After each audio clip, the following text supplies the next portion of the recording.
Isang simple ngunit makahulugang selebrasyon ang pinangunahan ni Nunungan Vice Mayor at film producer Marcos Mamay dahil sa sunod-sunod na mga pagkilala at tagumpay na nakamit nito ngayong taon sa larangan ng politika at sa industriya ng pelikula o show business.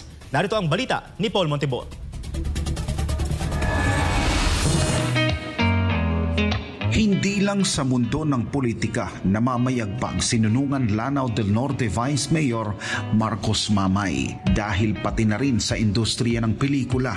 Hinahangaan rin siya. Nito lamang nagdaang FAMAS Awards 2025, humakot ng maraming parangal ang kauna-unahan nitong pelikulang Mamay, A Journey to Greatness, na hango sa kanyang buhay na puno ng paghihirap ngunit hinubog ng pangarap, pag-asa at ngayon isa ng matagumpay na personalidad sa mundo ng politika at sa film industry.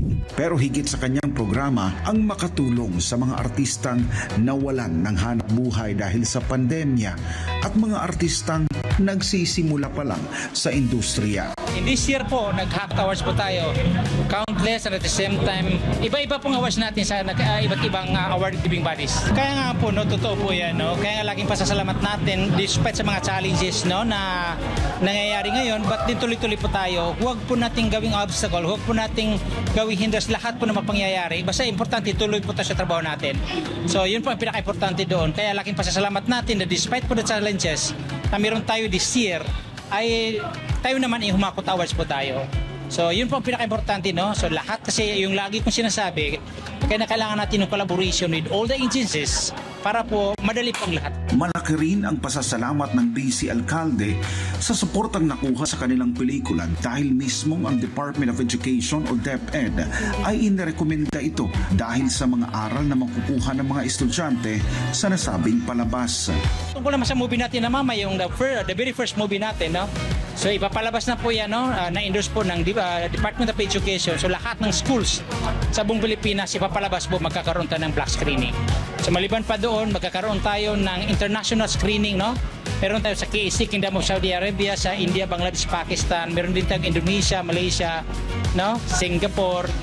So ayan po, sa Dubai, Abu Dhabi. So, marami pa po.